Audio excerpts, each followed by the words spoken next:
নমস্কার বন্ধুরা, কেমন আছেন সবাই? আমার আরও একটি ভিডিওতে আপনাদের সবাইকে স্বাগত।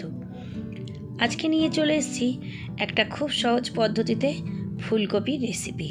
এখানে আমি বেশ বড় বড় সাইজের ফুলকপিগুলো করে নিয়েছি, কেটে নিয়েছি। এখানে আলুগুলো চৌকো সাইজের কেটে নিয়েছি। এখানে নিয়েছি বেশ কিছুটা মটরশুঁটি, 4টে মতন কাঁচা লঙ্কা, একটু রসুন, একটু আদা আর একটা পেঁয়াজের অর্ধেকটা মতন আমি কেটে নিয়েছি মশলার জন্য, আর 1.5টা মতন পেঁয়াজ আমি কুচি করে নিয়েছি, একটা টমেটো। এখানে আমি পেঁয়াজ, লঙ্কা, আদা, রসুন দিয়ে মশলাটাকে পেস্ট করে নিলাম। এবার আমি ঘরোয়া কিছু গুঁড়ো মশলা এখানে অ্যাড করে দেবো।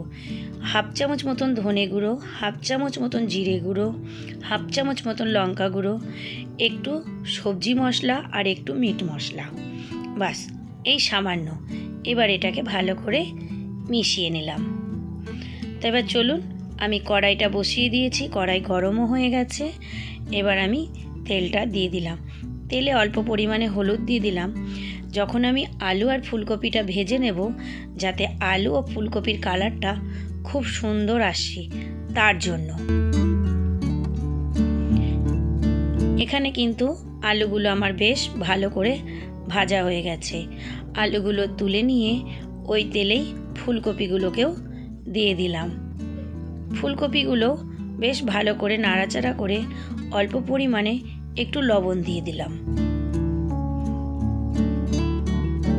যাতে ফুলকপি ভাজার সময়তেও ভেতরগুলোতে লবণটা যায়। এখানে আমার ফুলকপিগুলো ভাজা হয়ে গেছে।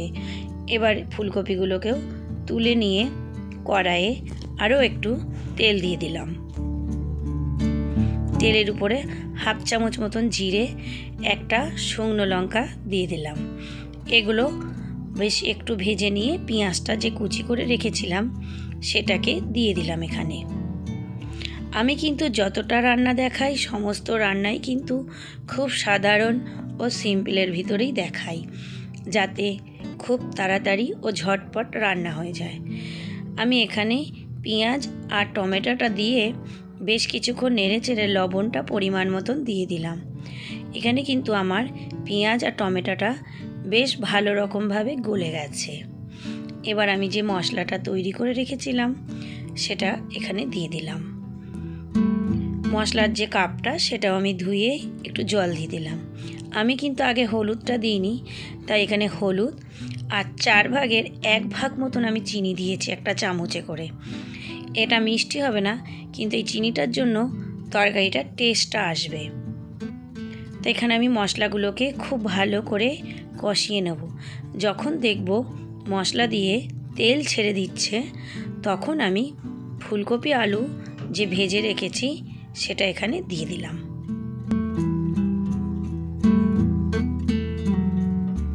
এটাকে ভালো করে মিশিয়ে নিয়ে যে মটরশুঁটিটা রেডি করে রেখেছি সেটাও এখানে অ্যাড করে দেব।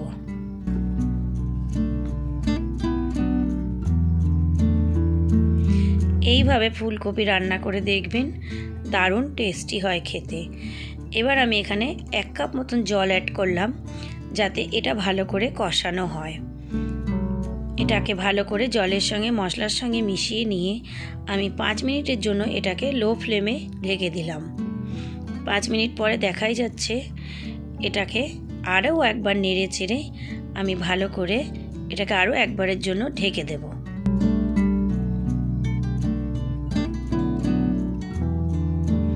মিনিমাম 4 থেকে 5 মিনিটের জন্য।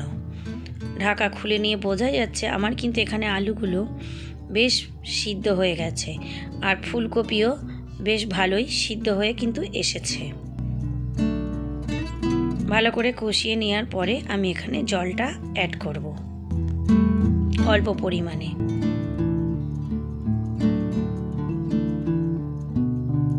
এবার আমি এখানে জলটা অ্যাড করে দিলাম। খুব অল্প পরিমাণে জলটা দিলাম। ভালো করে নেড়ে চেড়ে নিয়ে এটাকে আমি 5 থেকে 7 মিনিটের জন্য ঢেকে দিলাম। 5 থেকে 7 মিনিট পরে দেখাই যাচ্ছে এখানে কিন্তু ফুলকপি ও আলু দুটোই সিদ্ধ হয়ে গেছে। খুব সহজ পদ্ধতিতে একবার করে দেখবেন, এইভাবে কিন্তু দারুণ লাগে।